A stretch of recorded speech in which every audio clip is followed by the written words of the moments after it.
Bom dia, igreja. Vou perguntar de novo. Bom dia, igreja. Bom dia. Muito bom. Que possamos ter um dia abençoado na presença do nosso Deus e uma escola dominical conforme a vontade do Senhor. Vamos dar início, então, cantando com alegria o hino de número 27, um hino ao Senhor.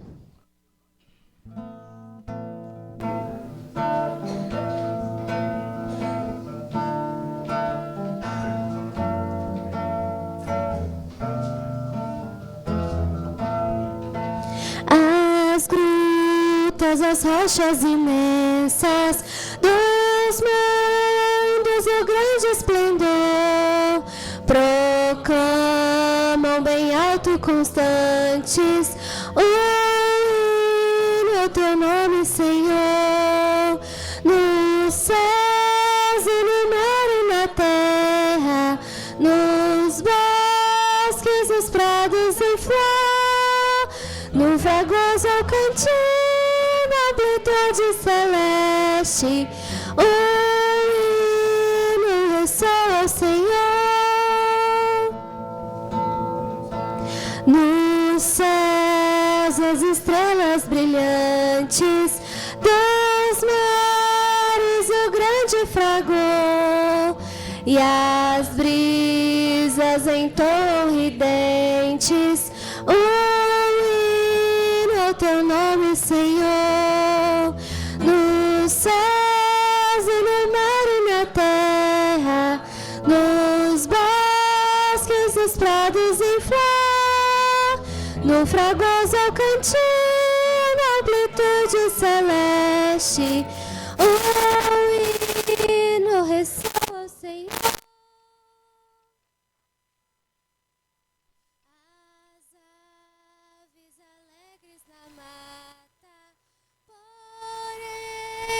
As margens em flor exultam em coro cantando o hino ao teu nome, Senhor, nos céus e no mar e na terra, nos bosques, nos prados em flor, no fragoso cantinho, na amplitude celeste, o hino ressoa ao Senhor.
O Senhor, porém, lhe disse: Vós, fariseus, limpais o exterior do copo e do prato, mas o vosso interior está cheio de rapina e perversidade.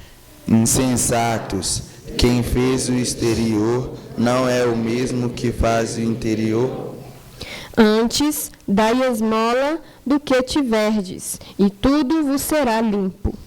Mas ai de vós, fariseus, porque dais o dízimo da hortelã, da arruda e de todas as hortaliças, e desprezais a justiça e o amor de Deus. Devíeis, porém, fazer essas coisas sem omitir aquelas. Ai de vós, fariseus, porque gostais da primeira cadeira nas sinagogas e das saudações nas praças. Ai de vós que sois como as sepulturas insensíveis, sobre as quais os homens passam sem saber. Então, respondendo um dos intérpretes da lei, disse a Jesus: Mestre, dizendo estas coisas, também nos ofendes a nós outros. Mas ele respondeu: Ai de vós também, intérpretes da lei, porque sobrecarregais os homens com fardos superiores às forças, mas vós mesmos nem com um dedo tocais. Ai de vós, porque edificais os túmulos dos profetas que vossos pais assassinaram. Assim sois testemunhas e provais com cumplicidade as obras dos vossos pais, porque eles mataram os profetas e vós lhes edificais os túmulos. Por isso, também disse a sabedoria de Deus: enviar-lhes-ei profetas e apóstolos, e a alguns deles matarão e a outros perseguirão. Para que dessa geração se peçam contas do sangue dos profetas, derramando desde a fundação do mundo, desde o sangue de Abel até ao de Zacarias, que foi assassinado entre o altar e a casa de Deus. Sim, eu vos afirmo, contas serão pedidas a esta geração. Ai de vós, intérpretes da lei, porque tomaste a chave da ciência, contudo vós mesmos não entrastes, impediste os que entraram. Amém, irmãos. Vamos ter um momento de oração ainda de pé. Vou convidar o presbítero Everton. Faltou um? Meu Deus. Espera aí. Ah, sim. Agora quem? Eu ou vocês? Sou eu? Então vamos lá. Saindo Jesus dali, passaram os escribas e fariseus a arguí-lo com veemência, procurando confundi-lo a respeito de muitos assuntos, com o intuito de tirar as suas próprias palavras, motivos para acusar. Agora sim, irmãos, amém. Vamos orar então com o presbítero Everton.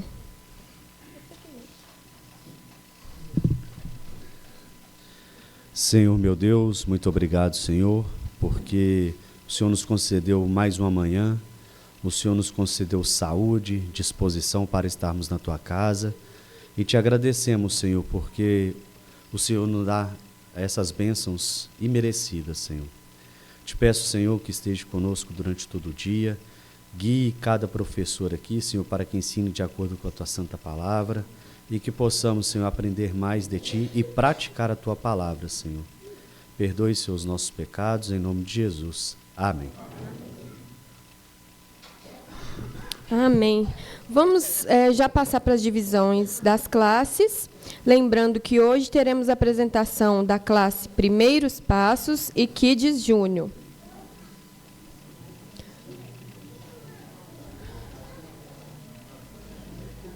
A palavra está com o pastor.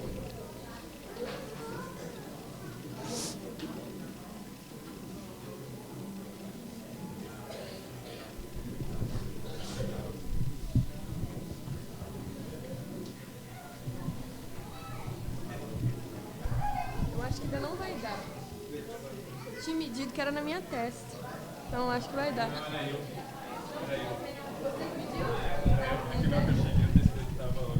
Na testa, né?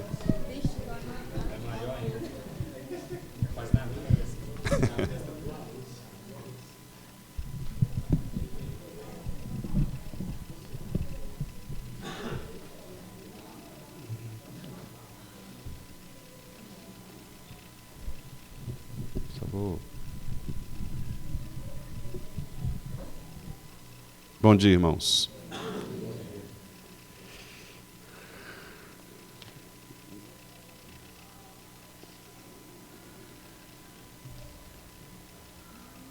Só aguardar aqui para a gente.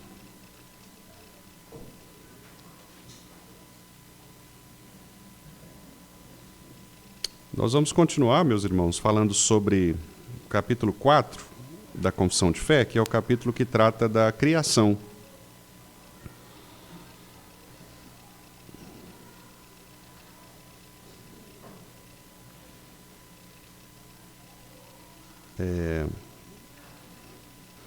Pode colocar no 6, Gui, que é do homem, né? Criação do homem.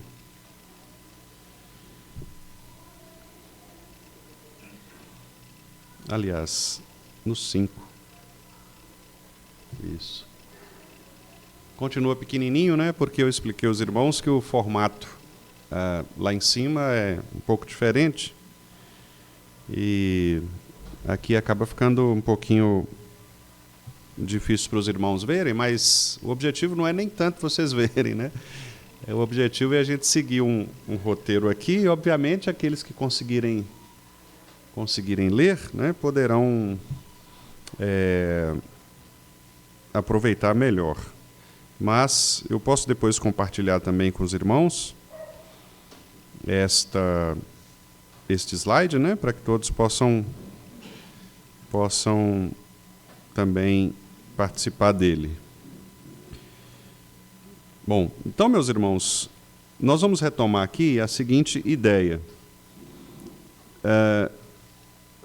O que há de relevante, né, nessa discussão a respeito da criação, dos 6 dias da criação?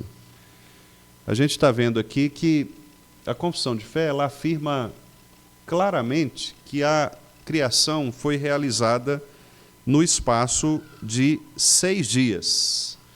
Então, essa é uma discussão, né, que tem sido bastante repetida nos nossos meios, porque depois, com o advento da ciência, acabou que as pessoas começaram a questionar isso, né? Se de fato o texto de Gênesis fala a respeito de 6 dias, ou se 6 dias ali é apenas uma metáfora, né, para indicar, na verdade, que Deus teria criado em muito mais tempo, né? E aí os teóricos da ciência, sobretudo aqueles que têm uma relação, né, com algum tipo de evolucionismo, eles começaram então a supor a ideia de que o texto de Gênesis, sobretudo os versículos 1 e 2, a passagem do versículo 2 para o versículo 3, né, de Gênesis 1,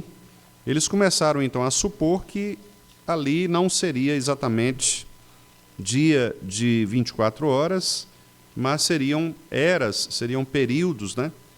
Quando o texto diz assim: a terra, porém, estava sem forma e vazia, havia trevas sobre a face do abismo e o Espírito de Deus pairava sobre as águas. E aí a gente tem o versículo 3, disse Deus, haja luz. Então, alguns entendem que há um salto, né, entre os versículos 2 e 3, que indicaria, então, um período maior de tempo, não é? Que não seria necessariamente 24 horas, não seria necessariamente um tempo de como nós conhecemos. E depois, os próprios termos, né, que aparecem a partir do versículo 3, em que o texto de Gênesis diz claramente dia, né? Inclusive no versículo 5, quando na primeira criação haja luz, houve luz, Deus então viu que a luz era boa e separou luz e trevas. Versículo 5 diz assim: chamou Deus a luz dia e as trevas noite. Houve tarde e manhã, o primeiro dia. Né? Então, estas discussões elas são muito repetidas, né? E atualmente, então, como eu disse aos irmãos, muitas teorias têm surgido a respeito dessa discussão do que necessariamente significam esses dias. Mas, quando a gente vai estudar a Escritura, a gente percebe, né, que essa linguagem da Escritura é uma linguagem literal. O termo hebraico é o termo ion, um termo até fácil, né? Pequenininho da gente gravar, o termo Ion, que é o termo para a palavra dia. E os estudiosos do Antigo Testamento, aqueles que são da linha reformada, né, que acompanham a confissão de fé, eles ainda acrescentam a classificação de que o texto diz tarde e manhã. Então, isso indicaria, né, dias normais, como nós os temos hoje, não é? Porque para você ter tarde e manhã, você precisa ter um dia completo, né, de 24 horas. E aí a gente tem todos aqueles textos ali de Gênesis 1, né, na verdade são os versículos em que aparecem exatamente esta expressão tarde e manhã e a expressão dia. Os irmãos podem ver que Moisés, ele repete, né, por várias vezes esta expressão. No final do versículo 5, houve tarde e manhã, o primeiro dia. Depois, no final do versículo 8, houve tarde e manhã, o segundo dia. Depois, lá no versículo 13, né, houve tarde e manhã, o terceiro dia. Depois, versículo 19, houve tarde e manhã, o quarto dia. Depois, 23, houve tarde e manhã, o quinto dia. E, finalmente, né, o 31, houve tarde e manhã, o sexto dia. Então, os irmãos percebem que essa marcação intencional, não é, de Moisés, de dizer houve tarde e manhã, primeiro dia, houve tarde e manhã, segundo dia, houve tarde e manhã, não é, até chegar ao sexto dia, é um indicativo de que ele estava mesmo se referindo a dias literais, não é? Porque se ele dissesse apenas houve dia ou finalizou-se o dia, talvez aí a discussão seria um pouco mais ampla. Mas o fato de ele restringir estes dias à tarde e manhã, não é? Manhã e tarde, significa que ele estava mesmo pensando em dias literais, não é? Dias em que você tem um período de luz e um período de trevas, né? Quer dizer, o dia com o sol e a noite sem o sol, né? Com a lua. Então, isso é o indicativo de que, de fato, a linguagem ali que aparece em Moisés é uma linguagem literal. Um outro aspecto, né, é a questão da base do mandamento, que nós temos ali também em Êxodo 20, versículo 11, que é o quarto mandamento, não é? Então, o quarto mandamento, também Moisés se refere ao quarto mandamento. Vou pedir os irmãos para abrirem aí, por gentileza, Êxodo 20, né, que é o resumo da lei, versículo 11. Essa é uma informação também muito importante, porque Moisés diz assim, né, quando ele vai falar sobre o dia do Senhor,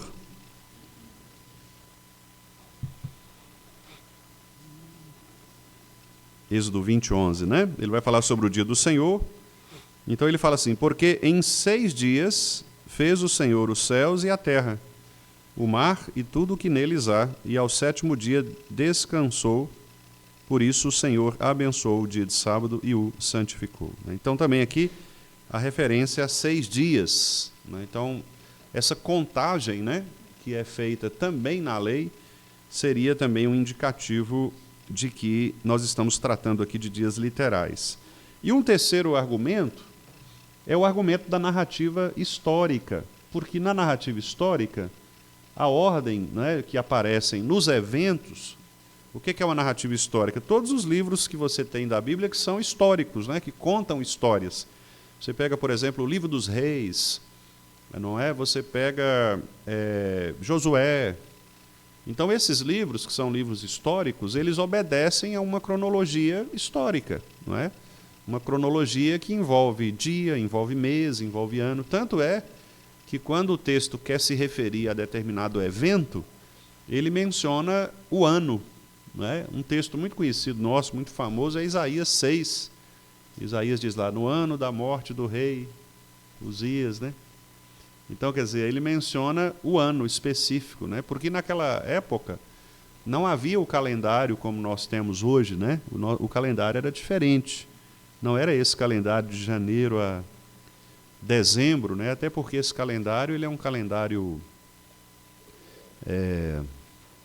apócrifo, né? Porque ele é um calendário que é motivado por deuses, né? Deuses romanos, vocês sabem disso, né? O Júpiter, etc., né? Então são deuses romanos. O nosso calendário é um calendário idólatra, né? Então não era esse calendário que a Bíblia, não é esse calendário que a Bíblia usa. Então, por exemplo, o nascimento de Jesus Cristo, embora nós temos o costume, né, de nos referir a ele no mês de dezembro, mas muito provavelmente Jesus tenha nascido entre abril e maio, né? Se fosse converter para o nosso calendário. Então, tem essas diferenças de calendário, mas isso não altera a medição dos dias. Então, por exemplo, quando diz lá que o fulano viveu 970 e tantos anos, é porque ele viveu mesmo 970 e tantos anos. Ah, pastor, mas muito tempo, naqueles anos eram... Não, era isso mesmo. A Bíblia diz que com o pecado, né, em consequência do pecado, especialmente pós-dilúvio, os anos do ser humano foram reduzidos, né? Então, depois do dilúvio, nós passamos a viver menos. Mas até ali nós tínhamos mesmo vida muito longa, né? E os irmãos também devem considerar que hoje nós temos muitos elementos que nos matam, né? A própria poluição, os alimentos, né? Os agrotóxicos, o tamanho da população, não é? Quer dizer, a sujeira do mundo, né? Porque a poluição ela também nos mata, né? Então, uma série de coisas que reduzem a vida humana mesmo por causa do pecado.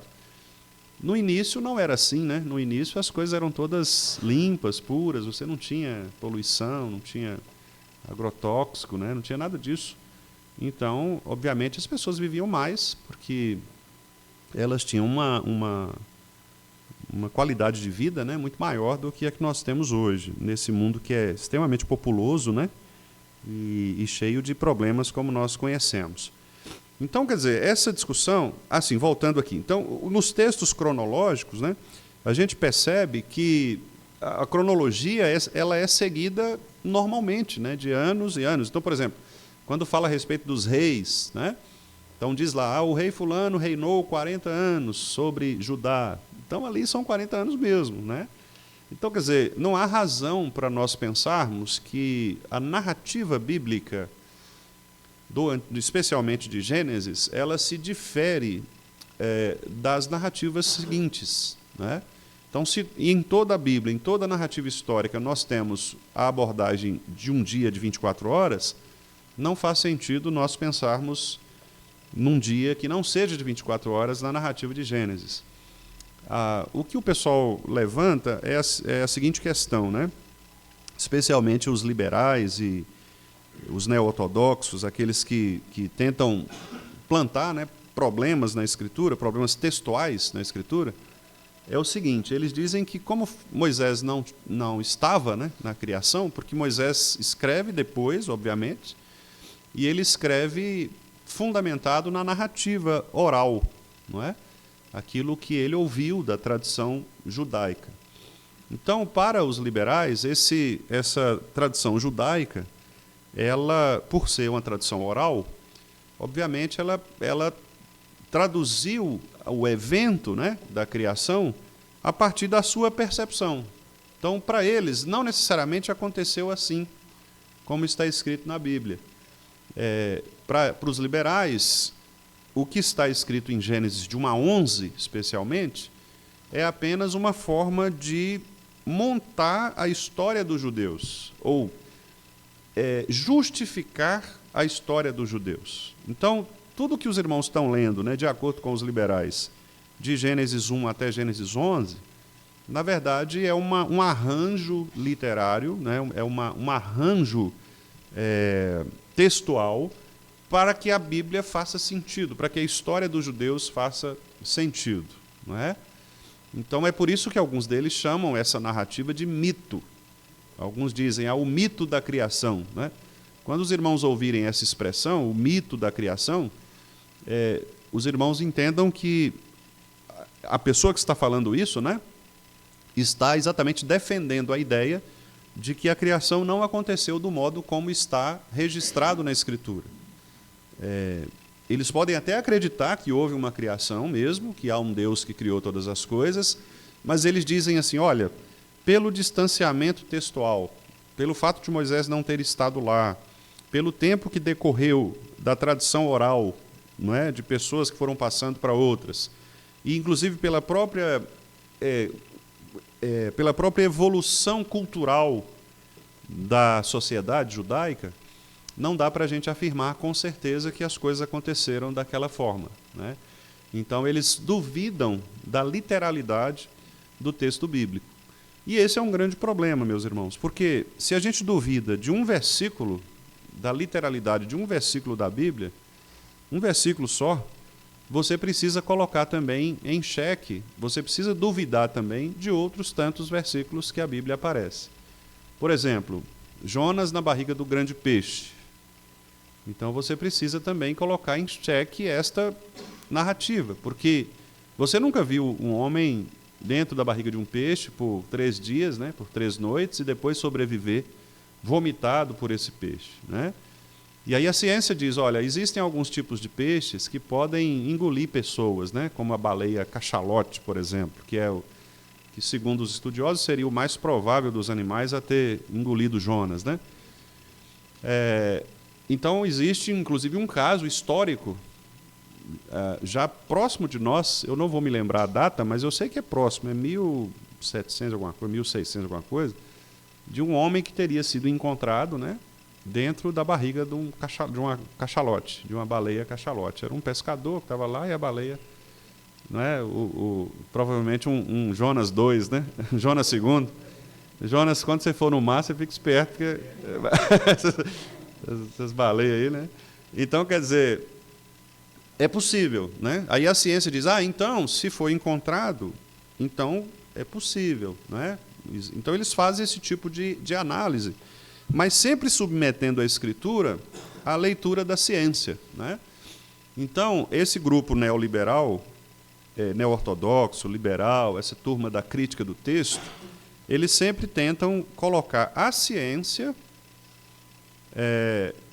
em primeiro lugar em relação à leitura da Bíblia. Então, por exemplo, eles olham e dizem assim, Jesus falou para o diabo, aliás, o diabo, né, falou para Jesus na tentação de que ele poderia transformar pedras em pães.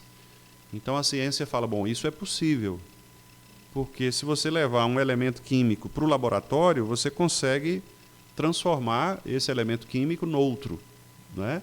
Então eles falam, isso aí é possível. Sim, mas pedra em pão, sem qualquer tipo de laboratório, você transformar isso com a palavra, porque Jesus não tinha ali um laboratório, né, quer dizer, então você percebe que há uma diferença entre o que é milagre, né, entre o que é poder de Deus e entre o que é criação humana, não é? Tudo bem, o homem, por exemplo, andar sobre as águas. Vocês já devem ter visto, tem alguns animaizinhos, por exemplo, a libélula, ela consegue pousar em cima da água, né, e não afundar.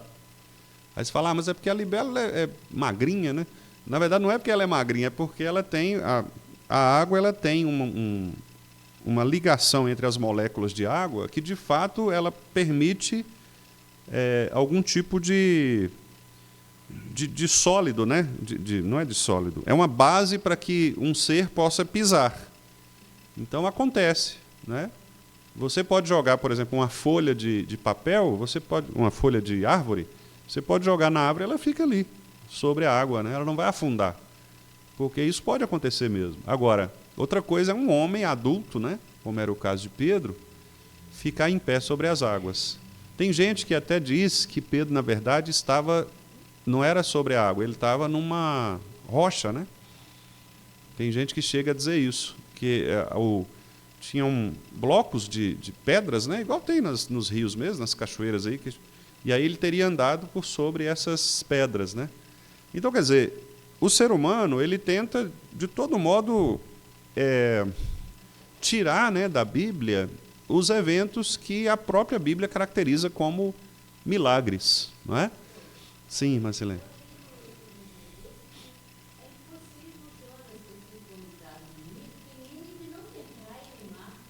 Pois é. Então, olha aí, né?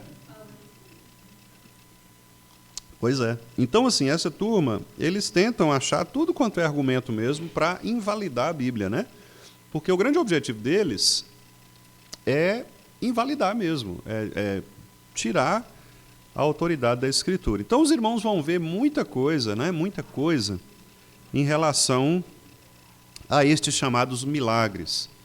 Então, surgiu, especialmente no século XIX, um grupo de teólogos, chamados teólogos liberais, né, ou neo-ortodoxos, e eles propuseram, então, fazer uma demitologização da Bíblia.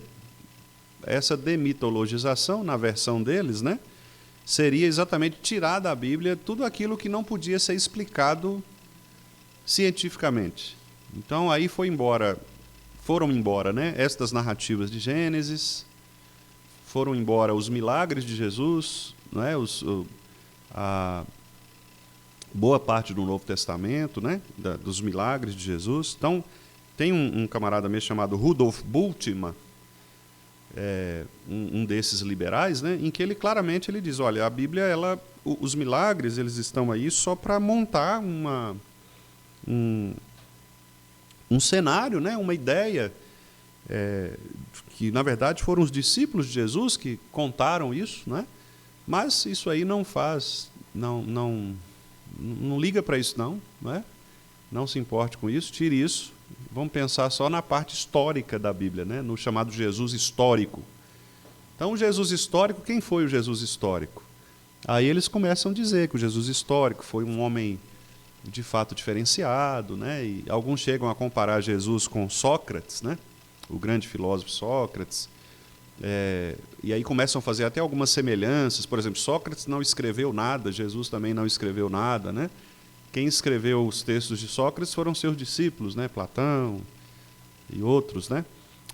Quem escreveu os ensinos de Jesus foram os apóstolos. Sócrates foi responsável por promover uma grande revolução na sua geração, né? Inclusive ele foi acusado de perverter a juventude, exatamente por causa disso. Jesus também causou uma grande revolução na sua época, também acusado, né, injustamente. Sócrates morreu injustamente, né? A acusação foi injusta, Jesus também. Então, eles vão fazendo essas comparações e com o objetivo de humanizar Jesus, né? E de tirar de Jesus o aspecto sobrenatural mesmo, os milagres, né? E tudo aquilo que Jesus realizou. Então, eu estou falando isso para os irmãos porque o que acontece? Todas as vezes que nós queremos colocar a ciência dentro da Bíblia, nós corremos um sério risco de exatamente retirar da Escritura, da Palavra de Deus, aquilo que é diferencial dela em relação a outros livros quaisquer, que é o milagre da inspiração. Não é? A inspiração é um milagre. E o que é a inspiração? A inspiração é o ato do Espírito Santo de Cristo soprar, literalmente soprar, né? Porque esse é o termo da inspiração, né?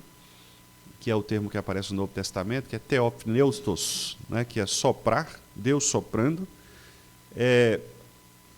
Sopra e aquela pessoa ela escreve um texto que é infalível. A pessoa não tem consciência disso. A pessoa não sabe que ela está inspirada. Ela produz o texto. Mas Deus, que é soberano, faz com que, por milagre, esse texto que essa pessoa escreveu se torne um texto infalível. O que significa um texto infalível? Um texto sem erros. Erros ortográficos, pastor?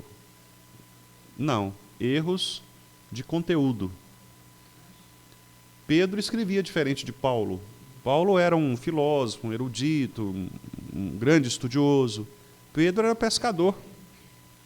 Então Pedro escrevia como um pescador, escrevia palavras mais simples. Tanto que ele diz assim, Paulo escreveu algumas coisas difíceis de entender, que os ignorantes deturpam, né? Os ignorantes, eles mudam, não é? E Pedro não, Pedro era aquela linguagem mais do povão, não é? Amós e Isaías. Isaías era um profeta de dentro do palácio. Então Isaías tinha todo um estilo assim, erudito, não é? Porque ele estava escrevendo para gente grande do palácio, estava escrevendo para a liderança, não é?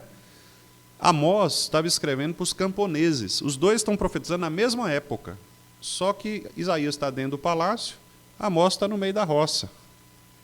Então Amós fala para o povo da roça, para os camponeses. Isaías fala para os palacianos. Então, o nosso Deus, ele poderosamente, ele fez com que duas pessoas, em contextos diferentes, para públicos diferentes, escrevessem textos, sem um saber do outro, escrevessem textos que trazem uma unidade de sentido. Então você pega o texto de Isaías e o texto de Amós, e você compara e fala, engraçado, eles escrevem a mesma coisa, o mesmo assunto, e eles nem se viram, eles nem combinaram nada, mas eles estão escrevendo a mesma coisa, um escrevendo para os camponeses, outro escrevendo para os palacianos, certo? Então você pega pessoas que estão em contextos diferentes, escrevendo para públicos diferentes, em linguagens diferentes, com o mesmo propósito. Então isso é inspiração, isso é um milagre. Então, se você tenta discutir, não é, estes aspectos textuais, você precisa, por honestidade, questionar também o aspecto da inspiração. O grande problema que os nossos irmãos que flertam, né, com essa teoria da evolução e que tentam misturar uma coisa com a outra, o grande problema que eles têm é exatamente este. É de tentar colocar a ciência dentro da Escritura e não perceber o quão perigoso é quanto ao fato de você ter de abrir mão de uma doutrina tão importante e fundamental para a teologia reformada, que é a teologia da inspiração da Escritura e também da inerrância da Escritura, não é? Porque a palavra de Deus não pode errar. Ela não erra. Ah, pastor, mas e os erros de tradução? Sim, existem erros de tradução. Por isso que os irmãos encontram para comprar centenas de traduções, né? Vocês vão encontrar a Revista Atualizada, que é essa que a gente usa. Vocês vão encontrar Nova Versão Internacional, NVI, Nova Versão Transformadora, NVT. Vocês vão encontrar a Bíblia de Jerusalém, que é usada pelos católicos, Bíblia Ave Maria, usada pelos católicos. Você vai encontrar Nova Linguagem de Hoje, não é? Você vai encontrar A Mensagem, você vai encontrar Corrigida Fiel, você vai encontrar, se você for em qualquer livraria ou você entrar num site para pesquisar, você vai encontrar várias traduções. E algumas delas são muito diferentes de outras. Se você pega, por exemplo, na Linguagem de Hoje, ou pega a Mensagem, por exemplo, são linguagens muito informais, a ponto de chamar Jesus de você, por exemplo, não é? São linguagens muito informais. E você tem do lado de cá outra linguagem muito erudita, que é o caso, por exemplo, da Corrigida Fiel, não é? Então você tem várias traduções. Existem erros nessas traduções? Sim, existem erros. Mas os erros que existem nessas traduções, sobretudo nas traduções mais conservadoras, e aí eu colocaria a Corrigida Fiel, a ARA, que é a que a gente usa, a Revista Atualizada, a NAA, que é a Nova Atualizada, né? Também NVI, né? Eu acho que eu iria ir até a NVI para dizer dessas que são, digamos assim, mais confiáveis, né? Porque a partir daí, NVT, Nova Linguagem, Mensagem, etc., elas já são mais informais, então elas podem trazer algum tipo de alteração mais grosseira, né? Agora, estas que eu citei primeiro, elas são confiáveis. Você vai encontrar erros na tradução. O que é que eu estou chamando de erro na tradução?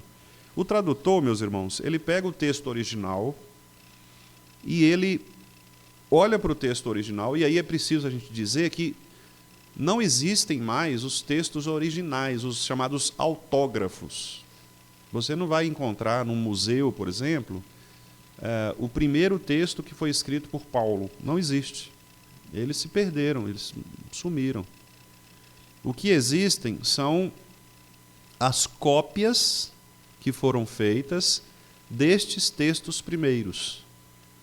E isso aí é um prato cheio para os liberais, porque eles dizem, tá vendo? Então, não dá para ser confiável, porque o texto original do pastor Wendel sumiu. Aí Gabi, que foi aluno do pastor Wendel e que teve contato com os textos, ela escreveu uma cópia. Aí Dona Beth fala, mas como é que eu vou ter certeza, Gabi, que o que você escreveu é realmente o que ele disse lá? Entendeu? Então, cria-se esse problema. Não é? Existe esse problema mesmo. Mas, como nós confiamos para resolver isso? Bom, aí os irmãos do passado, sobretudo os que viveram na época de Jesus, eles são nossos mestres em relação a isso. Porque o que eles fazem? Fizeram, né? Primeiro, eles autenticaram, afirmaram, no próprio ministério de Jesus, a veracidade do Antigo Testamento. Então, naquela época, os irmãos sabem, nós lemos aqui agora, né, há pouco, em Lucas, havia as sinagogas. O que eram as sinagogas? Eram onde os judeus se reuniam. E judeu, gente, é um negócio assim... Se tem um cara que marca com você 8 horas e começa 8 horas, é o judeu. O judeu, ele, especialmente os fariseus, né, escribas e fariseus, Jesus, os intérpretes da lei, né, eles são extremamente rigorosos, legalistas, né, com isso aí. E eles não admitiam a entrada de outros textos que não fossem os textos da tradição judaica. Então, aquilo que era lido na sinagoga era exatamente o que a tradição judaica de milhares de anos, né, fazia. Né? Então, os textos do Novo Testamento, inclusive afirmados pelos apóstolos, pelo próprio Cristo, né, o próprio Jesus, eram textos confiáveis. E aí esses textos, eles foram, então, agora sendo reescritos por copistas, não é? Pessoas que pegavam esses textos e que iam traduzindo esses textos, incluindo, inclusive, nesses textos, alguns sinais vocálicos, porque a língua hebraica é uma língua muito difícil, né? Ela não tem vogal. Os irmãos sabem que na língua portuguesa nós temos 5 vogais, né? A, E, I, O, U. O hebraico não tem. Então, por exemplo, se você vai falar a palavra Iavé, você está vendo que aí tem I, A e E. Tem 3 vogais. O hebraico não tem. Como é que você fala? Tenta falar Iavé sem I, A, E. É mais ou menos isso mesmo.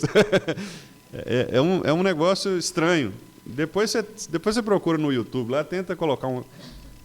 eles chamam de língua gutural. Fala-se pela garganta, né? Então é uma língua que você não tem vogal. Como é que você fala? Né? É isso mesmo, é um negócio estranho. É completamente diferente do nosso sistema vocálico, fonético. Então não tem como você falar. Aí surgiu um grupo de gente chamados maçoretas, que eles facilitaram a coisa colocando sinais vocálicos, pontinhos. Tem até uma história, André, não sei se foi do Matthew Henry, acho que, se não me engano foi. Ele foi traduzir um texto em hebraico e ficou horas numa palavra lá que ele não conseguia traduzir. Aí depois ele descobriu que ao invés de um daguesh, que é o pontinho, tinha um cocô de mosquito. E ele achou que era um sinal vocálico, aí ele limpou, era uma sujeira de mosquito. É verdade mesmo isso aí. E aí, por causa dessa sujeirinha, ele achou que era um sinal vocálico, aí ele não conseguiu traduzir. Então, você pega um texto hebraico, você tem lá o desenho, né, que é um desenho, e você tem uns pontinhos, assim, uns pinguinhos. Esses pontinhos, eles são sinais vocálicos. Então, é o A, o E. Então, você fala Iavé. Então, por isso você tem os pontinhos ali, né? Então, esses maçoretas, eles, digamos assim, eles colocaram oralidade no texto hebraico para facilitar a compreensão daqueles que agora estavam na época de Jesus, né? E por isso, na época de Jesus, você tem o hebraico, o aramaico, que é uma mistura de grego com hebraico, e o próprio grego, você tem o latim, que era falado pelo Império Romano, então você tem um conjunto de línguas, né? E essas línguas foram se misturando ali. Assim como hoje também a gente mistura nossas línguas, né? Você vai para qualquer lugar do Brasil, você tem sotaques diferentes, você tem regionalismos, né? Então isso também acontecia na época. Então o trabalho dos tradutores era um trabalho difícil, porque eles precisavam entender não só o aspecto da língua, mas essas questões de cultura, de época, de mudança, etc. Então, os nossos irmãos do passado, eles se preocupavam muito com isso. Então, preservar os textos de Paulo, preservar os textos de Pedro, os textos do Novo Testamento. E à medida que a história foi avançando, então, os copistas foram mantendo, né, de maneira muito fiel a escrita desses textos. Agora, nós podemos ter a certeza, garantir que um copista talvez tenha esquecido uma palavra na hora de copiar, ou tenha, quem sabe, retirado dali uma letra, um acento. Isso pode ter acontecido. Certo? Então, é por isso que o trabalho do estudioso da Bíblia, que a gente chama de exegeta, ele é importante. O que é que o exegeta faz? Ele vai no texto, o primeiro texto, que a gente chama de original, que na verdade não é original no sentido próprio do termo, né? Porque, como eu falei com vocês, já sumiram esses autógrafos originais, né? Mas você tem pelo menos os primeiros textos. Então você vai lá no texto chamado original, nos primeiros textos, e você compara a tradução. Você olha aqui a tradução, por exemplo, vou dar um exemplo para os irmãos aqui para a gente caminhar aqui. Eu estou insistindo nisso, queridos irmãos, porque eu penso que essa é a base para que a gente discuta este aspecto de Gênesis, né? Porque se eu não creio na literalidade do texto, eu vou ter muitos problemas. Então, por exemplo, eu vou pegar aqui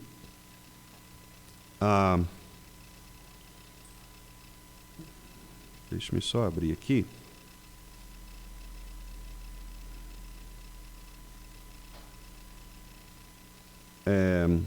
Eu vou pegar aqui, por exemplo, a nova tradução na linguagem de hoje. Deixa-me ver aqui se eu consigo abrir.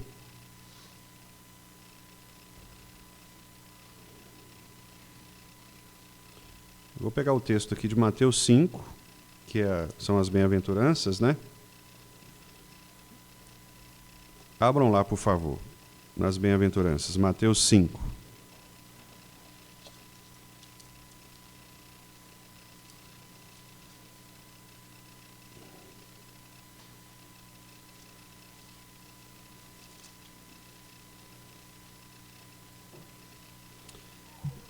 Olha só, olha como Então, o versículo... Vamos pegar aqui só o versículo 3, por exemplo. Bem-aventurados os humildes de espírito, porque deles é o reino dos céus. Essa é a nossa ara. Na linguagem de hoje está assim: felizes as pessoas que sabem que são espiritualmente pobres, pois o reino do céu é delas.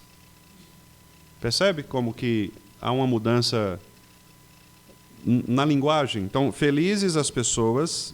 Repare que bem-aventurados, por exemplo, e felizes, embora a gente traduza da mesma maneira, mas há diferenças, né?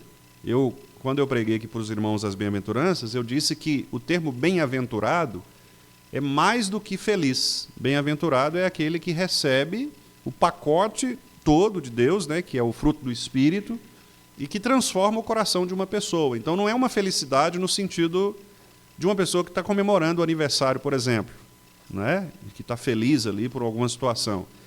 Não, é algo muito mais interno do que necessariamente externo. Então, quando você lê felizes as pessoas que sabem que são espiritualmente pobres, e você tem bem-aventurados os humildes de espírito, você percebe que há uma diferença considerável aí na possibilidade de interpretação. Eu vou pegar aqui agora a revista Corrigida, de 1969. O texto do Isaac lá, né, André? O texto Receptus. Sim.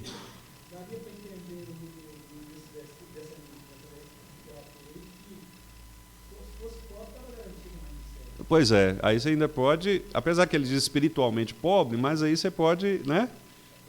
Dá para interpretar. Olha na Corrigida Fiel, que é uma das mais tradicionais, né? Uma das mais fiéis ao texto, eruditas, né?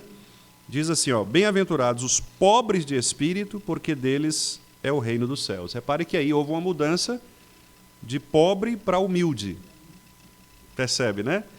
E vocês já perceberam que, geralmente, quando a gente quer falar que uma pessoa é pobre, você fala que ela é humilde?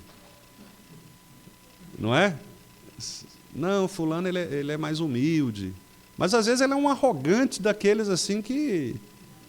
O cara é uma soberba só, mas você fala que ele é humilde porque ele é pobre. Não, pobreza não tem nada a ver com humildade. Pobreza é uma coisa, humildade é outra. O cara pode ser pobre e arrogante. E pode ser rico e humilde, não é? Então, você vê que a palavra humilde e pobre aqui, ela pode dar... Como é que a gente resolve isso? Aí, é o que eu disse aos irmãos. A gente precisa ir lá no texto original, no texto grego, no caso, né? E entender o seguinte, bom, qual é a palavra que Mateus, de fato, utilizou aqui? Essa palavra que Mateus utilizou, qual é o significado dela? Mateus está falando de uma pobreza de que tipo? Não é? Ou uma humildade de que tipo? Por exemplo,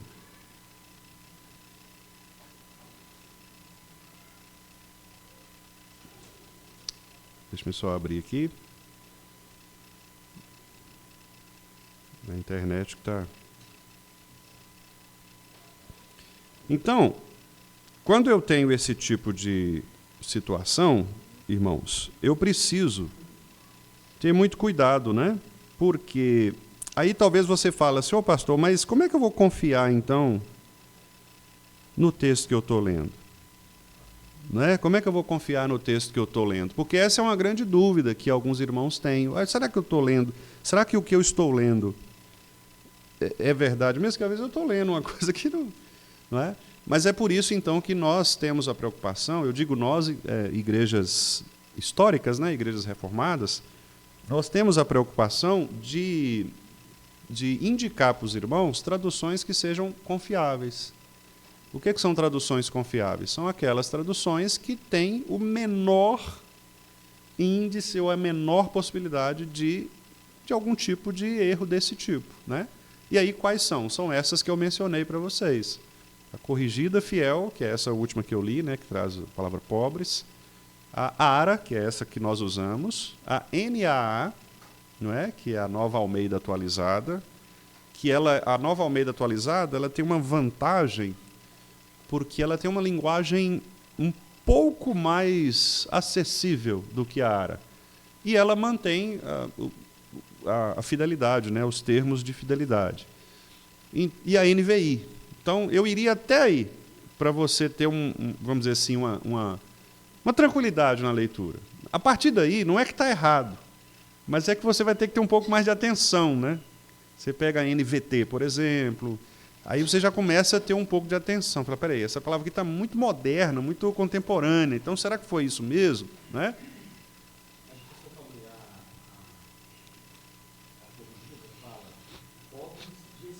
Uhum. Então, olha só. É diferente, não é? Pobre de e pobre em. É diferente. Qual é que faz o em, você falou? A NVI, pois é. Então, aí a gente tem que analisar como é que está lá. Eu tenho a impressão que a NVI quis dizer assim, que o fato de você não ter o Espírito Santo, você tem pouco Espírito, vamos dizer assim, ou não tem nenhum. Seria um tipo de pobreza, né? Mas, ao mesmo tempo, fica estranho, mas tem que analisar, né? A gente teria que ir aqui mesmo no texto original, né? Aqui, olha,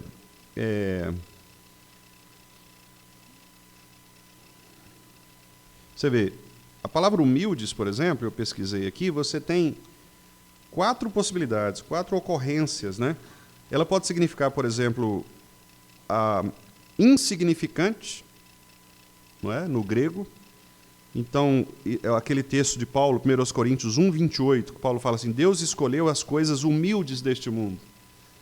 A humildes aí é insignificante, não é de humildade, como nós poderíamos entender, segundo o original grego, né? Você tem aqui também, olha, 1 de Pedro 3,8, que traz o humilde como humilde mesmo. Então, por exemplo, finalmente, sede todos de igual ânimo, compadecidos, fraternalmente amigos, misericordiosos, humildes. Aí é humildade mesmo, né? Você tem também a ideia de pobre.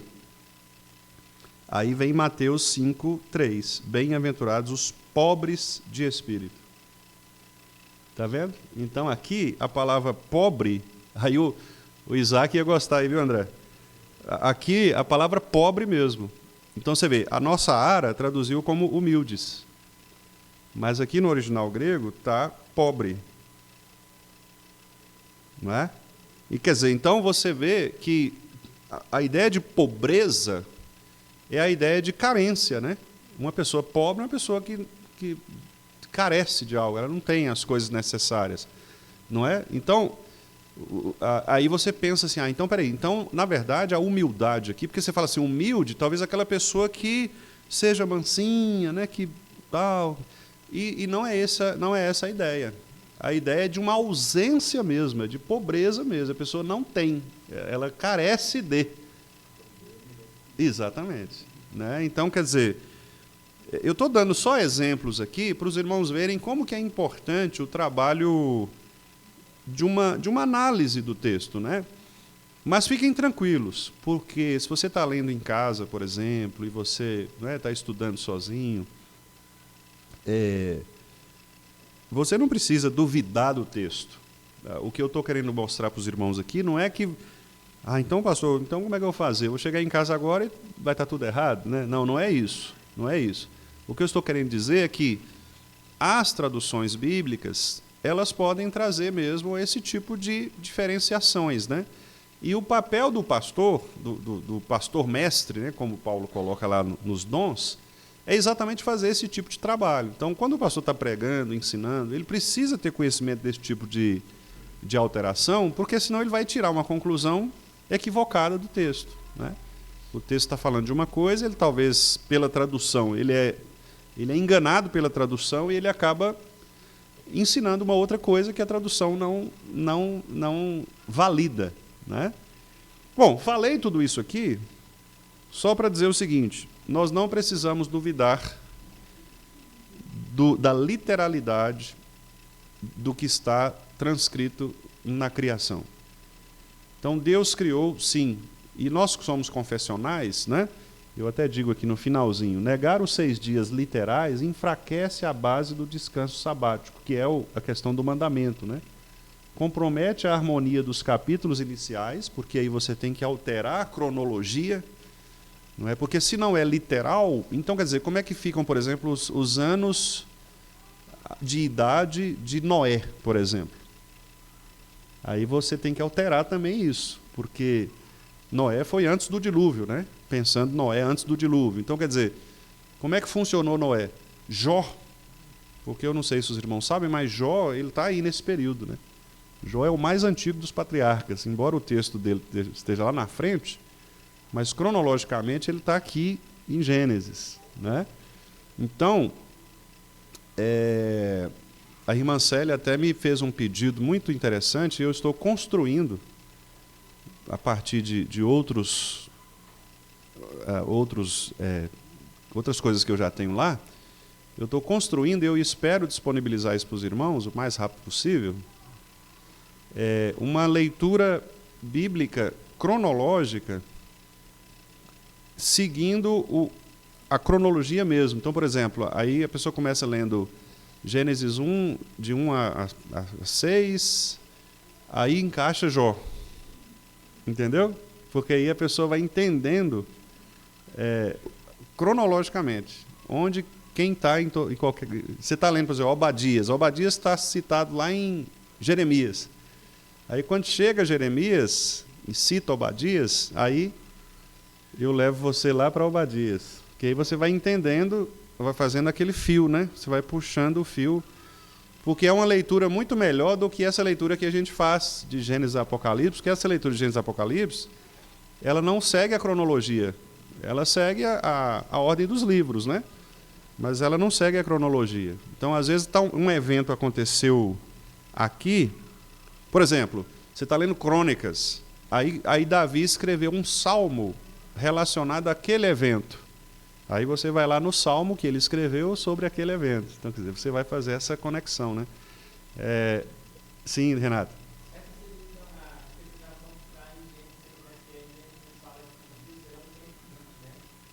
Isso aí.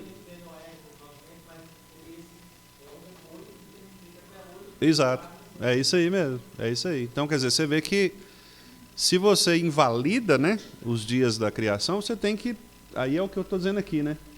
Você compromete a harmonia dos capítulos. Porque aí, quer dizer, a partir de agora é 24 horas, antes não era. Então você vai ficar nessa tensão desnecessária, né? E, além disso, cria uma ruptura, né, entre a teologia e a história bíblica. Porque aí, se você perde essa ideia dos dias, você, então, naturalmente também perde a cronologia da história bíblica, que a gente chama de teologia bíblica, né? Sim. Uhum. Uhum. Adalto é muito bom nisso, né? Ele pegou um gráfico e Uhum. colocou quem viveu na mesma época de quem. Sim, E aí também sim. explica muito aquela questão de ensino dos seus filhos. Então, não foi contando para o seu filho. Uhum. Exato, exato, exato. E aí você entende isso de uma forma mais clara. Uhum.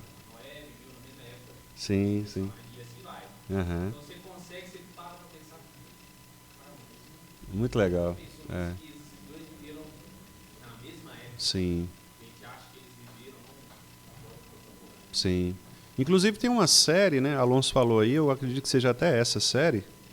Tem uma série do Adalto que depois foi até publicada, e eu acho que deve ter no YouTube, porque foram palestras que ele ministrou na Fiel, só sobre Gênesis.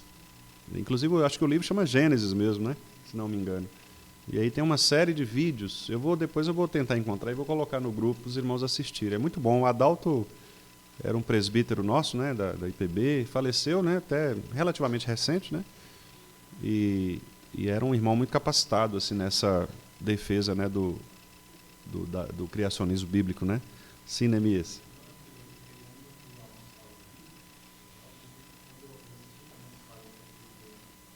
Uhum. Aham, esse gráfico.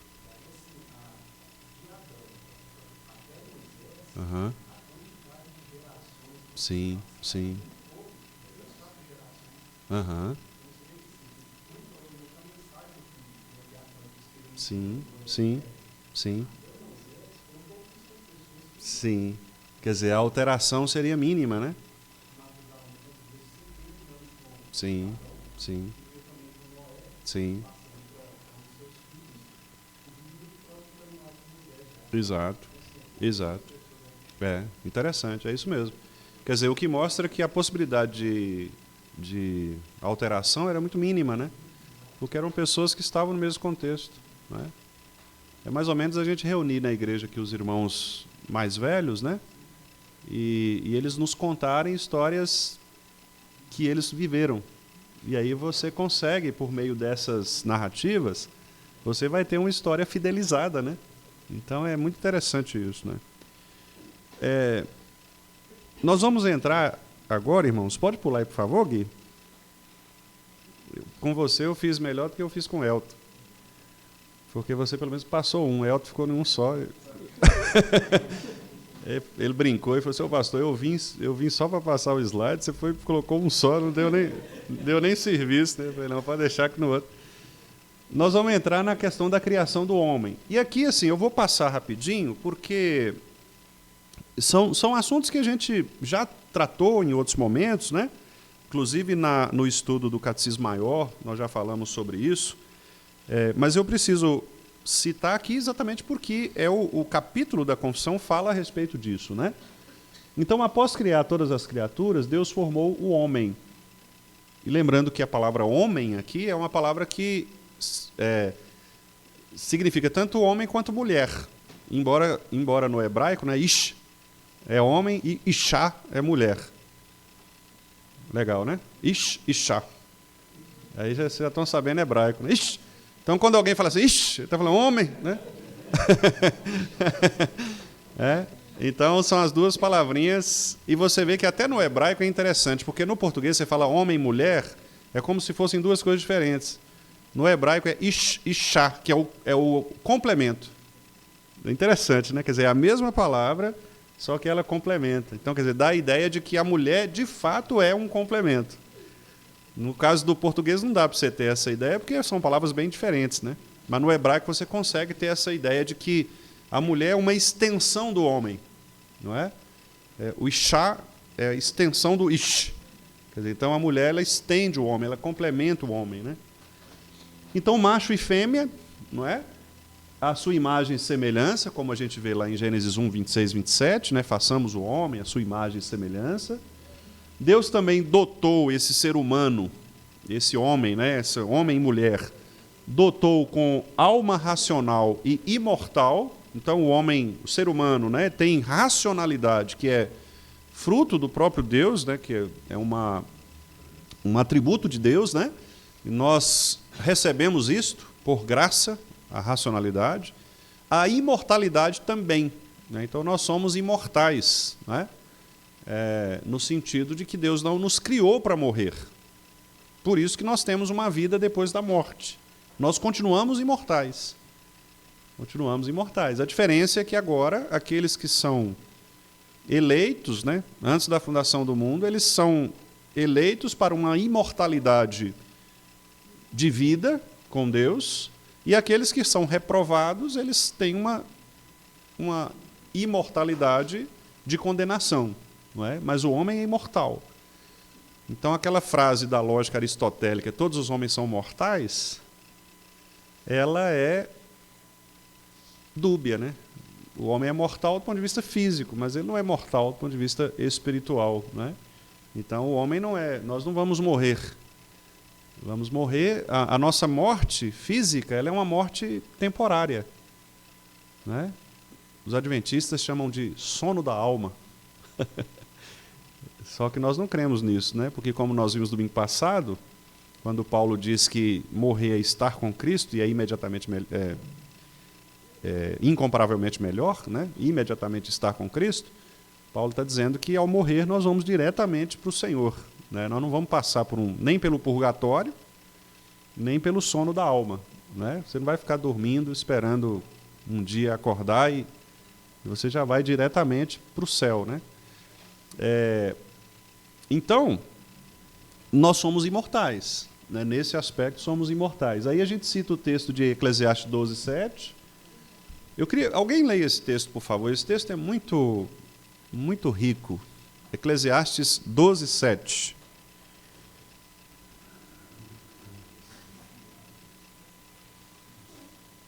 Esse texto é muito bonito. Pode ler quem encontrou aí. E o pó volte à terra como era, e o espírito volte a Deus que o... Pois é. Então parece um texto assim comum, mas ele é um texto precioso, né? Porque é exatamente isso que acontece conosco.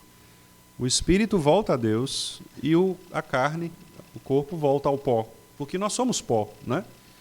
Até o dia da ressurreição, em que corpo e alma vão se unir novamente para a presença do Senhor.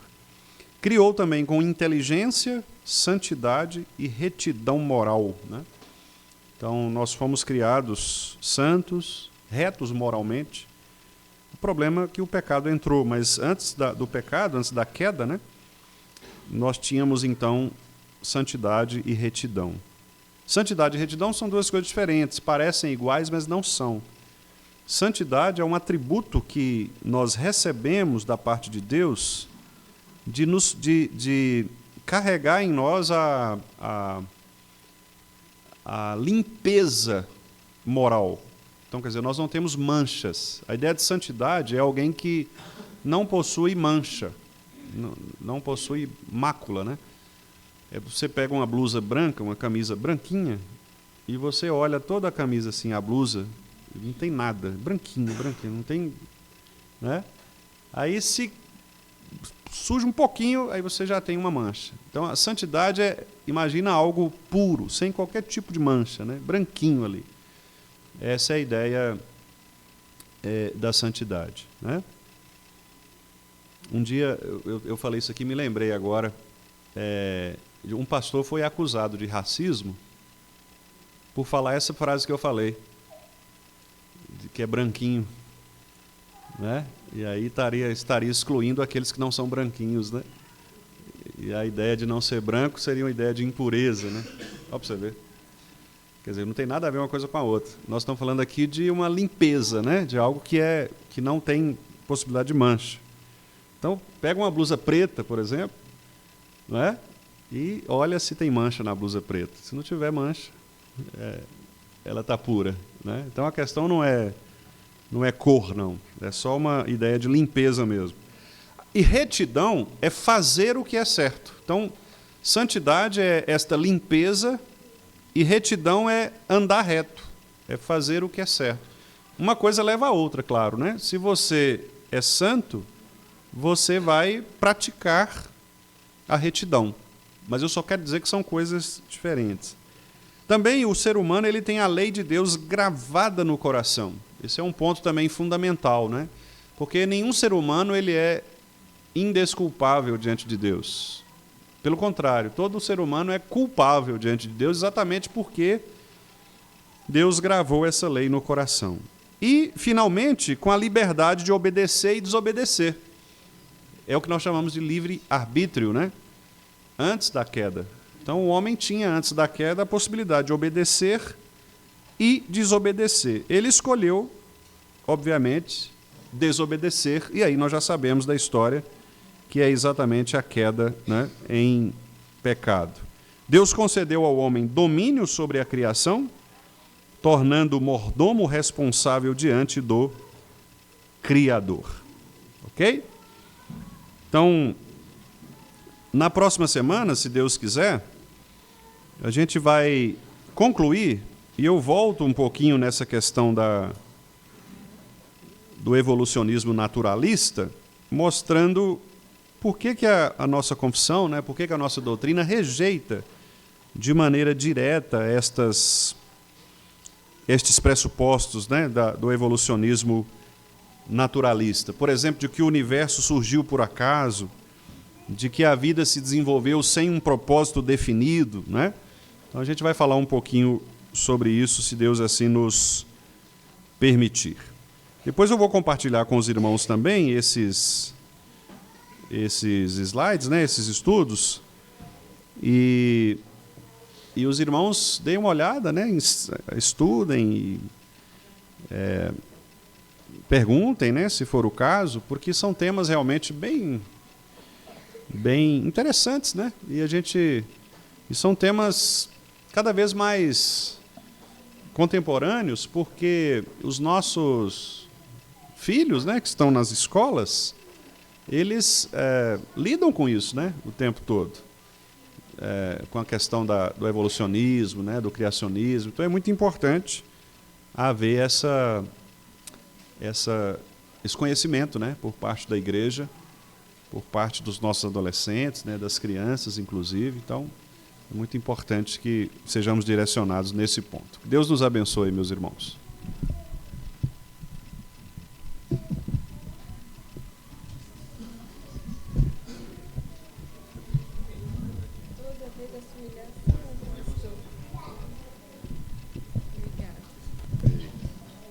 Acho que deu. Oi. Irmãos, vamos então, sem delongas, passar para as apresentações. Primeiro, a classe Primeiros Passos.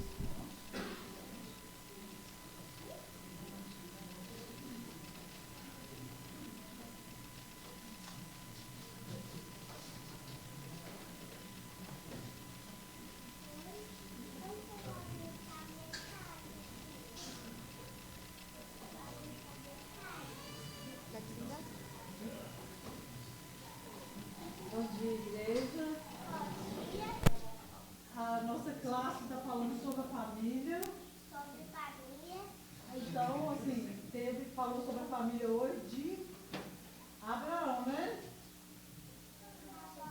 Que Abraão caminhou, Monsari foi, montou uma barraquinha e foi morar bem longe, né? Como Deus quis que ele fizesse, né? Só que eles não vão saber falar, então nós vamos cantar uma musiquinha que fala sobre família. Aí nós vamos cantar uma musiquinha, tá bom? Bem bonito, vamos cantar.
Muito bem. Agora a classe Kids Júnior.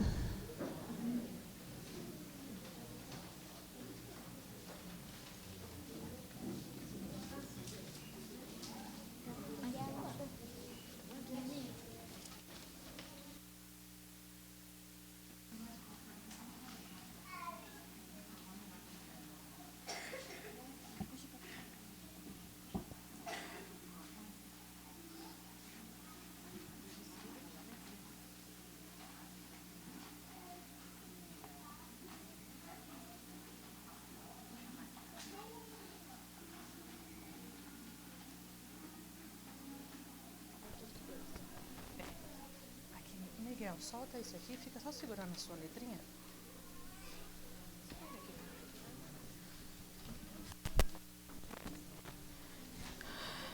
Bom dia, irmãos. Hoje nós estudamos a respeito do Dia do Senhor. Estudamos baseado em Amós, quando o povo estava mais preocupado em ganhar dinheiro, em vender cereais, em cuidar dos seus próprios interesses. E Amós, né, os adverte por isso. Estudamos o Dia do Senhor, que foi criado e definido pelo Senhor, e o mandamento, e a mudança, né, do 7º para o 1º, após a ressurreição de Jesus. Então, tudo isso nós estudamos na aula de hoje. E aí eu trabalhei com eles, didaticamente, as letras da palavra domingo e as bênçãos, né, oriundas, né, de cada uma dessas letrinhas e palavrinhas. Então, já que são 7, eu vou ter que fazer um papel aqui de aluno. Então, a minha letrinha é D, de Dia do Senhor. E que, por meio, né, desse dia, que não é nosso, é dele, ele definiu, ele criou, para o seu próprio propósito, que é o nosso descanso e a nossa santificação. Então, não é só também dormir sem buscá-lo e sem devidamente buscar a nossa santificação. Então, o meu D é de Dia do Senhor. ó de oração e edificação. A gente vem à igreja para orar e escutar a palavra de Deus.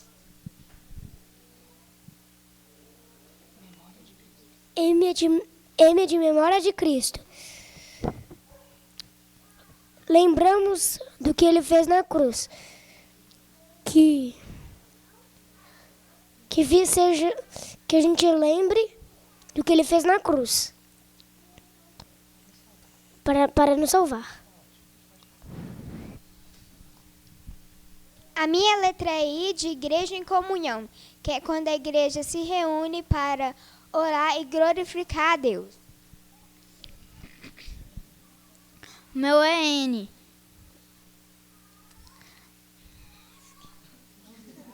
De novidade de vida. É que a gente pode viver uma nova vida crendo em Jesus Cristo e aprendendo mais e mais da tua palavra.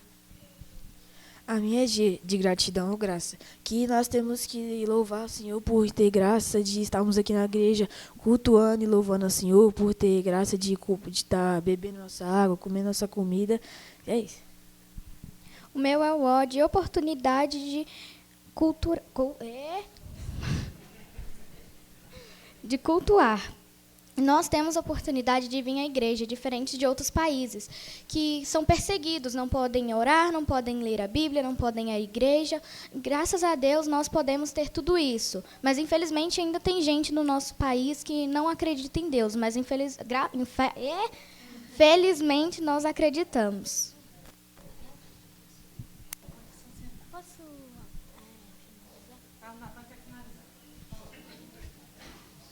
E foi isso a nossa lição e aprendemos sobre isso.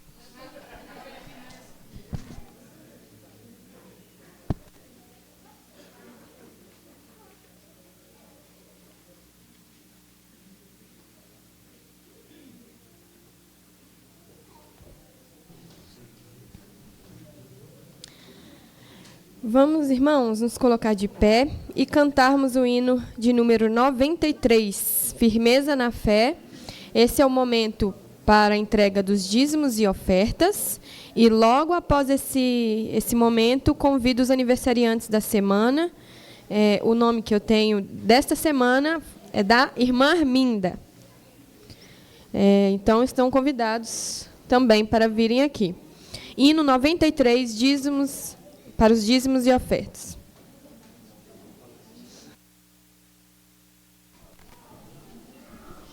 Somente põe a minha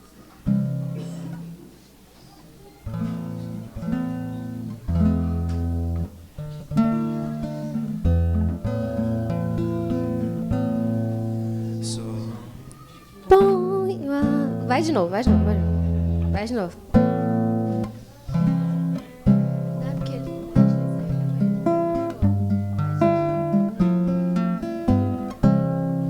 Somente ponho a minha fé na graça santa de Jesus, no sacrifício remidor, no sangue do bom Redentor. A minha fé e o meu amor estão firmados no Senhor, estão firmados no Senhor. Se não lhe posso a face ver, é pela fé que vou viver em cada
diácono estará orando.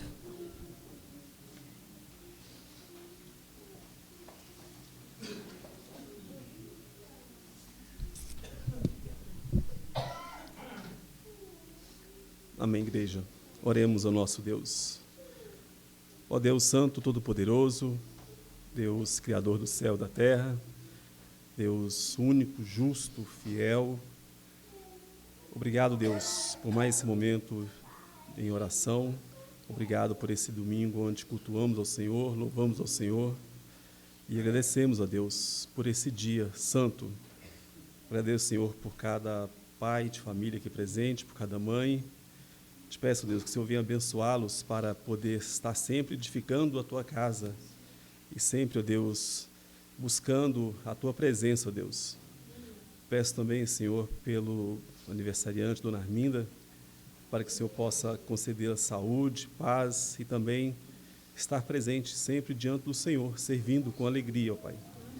Abençoa também, Senhor, os dízimos, ofertas que foram trazidos à Tua casa, para que o Senhor possa edificar sempre a Tua igreja e também nossos irmãos, dando a ele prosperidade, ó Pai, saúde, de poder sempre servir, ó Deus.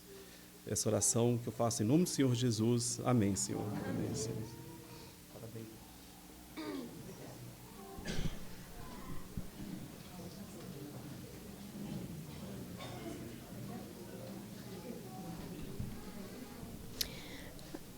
Irmãos, vamos então para o momento de avisos. A programação da semana. Na terça-feira, a reunião de oração está na responsabilidade da UCP e o dirigente será o Lucas Emanuel. Terça-feira. Na quinta-feira, a sequência do estudo bíblico com o pastor Wendel. As irmãs da SAF querem me comunicar aí o horário da reunião ou essa semana não vai ter? Então, não. Então, essa semana não tem, tá bom? Vou chamar aqui o pastor para dar um recadinho para os irmãos do curso de aperfeiçoamento da Escola Dominical, que acontecerá em novembro.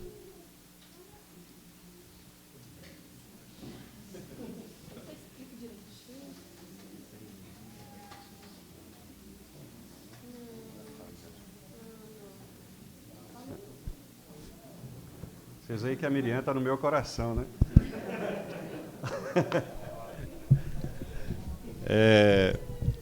Então, irmãos, nós vamos realizar aqui, com a liderança, né, da Escola Bíblica Dominical, um curso de aperfeiçoamento de professores para a Escola Bíblica.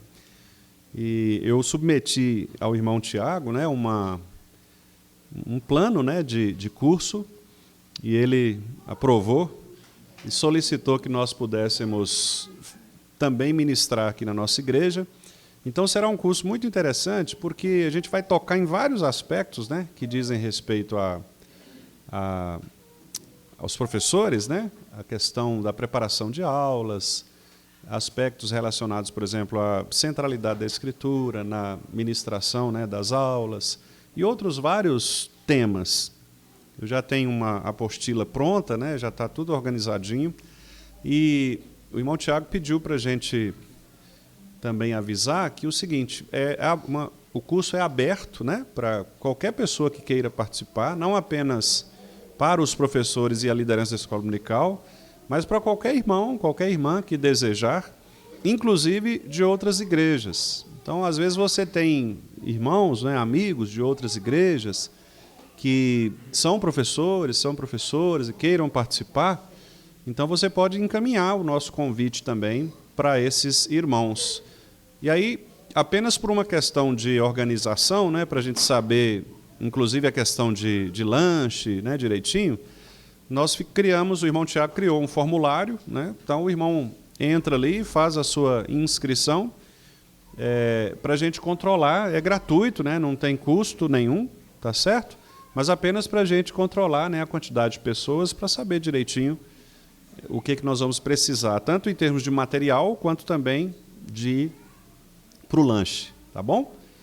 Então, quero convidar os irmãos aí para participarem deste trabalho. E vou aproveitar também, vou dar um outro aviso, que é a respeito da construção, né, a respeito da reforma. O irmão Tiago pediu para avisar que houve um adiamento, mas fiquem tranquilos, não é um adiamento de meses, não. É só de uma semana, né, Tiago? Porque houve uma situação lá envolvendo a própria empresa, né, a questão dos engenheiros, etc. Então, como o irmão Tiago havia afirmado que seria dia 30, os irmãos talvez fiquem na expectativa, né? Do jeito que vocês estão, é perigoso ter gente aí fora dia 30 para filmar, ver se, né? Mas, segundo o irmão Tiago, nós vamos adiar para mais uma semaninha só, né? Por conta dessa alteração à solicitação da empresa. Os irmãos continuem orando, né? Porque, obviamente, obra é assim mesmo, né? Você planeja, mas tem essas situações que vão, às vezes, protelando, né? Então, o importante é que as coisas estão caminhando, não é? Já está tudo definido, já tudo organizadinho. Então, agora é só mesmo depender do tempo de Deus aí, né? Para que a empresa possa cumprir seus objetivos e a gente né? Consiga cumprir aí a meta. Se Deus quiser, né? No final do ano, dezembro, nós já estaremos lá em cima, né? Para as nossas programações finais. Então, isso é importante. Vamos orar por isso, para que Deus nos dê essa graça.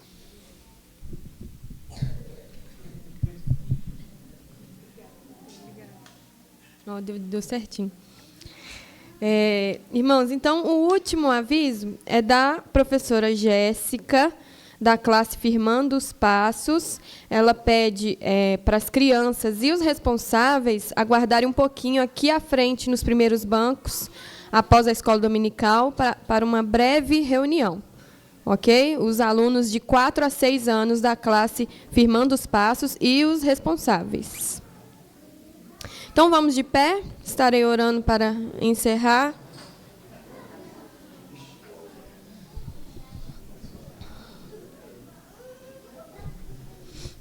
Santo Deus, amado, poderoso Pai, graças te damos, ó Deus, por esse momento aqui tão especial em Tua casa, onde podemos, ó Deus, aprender mais de Ti.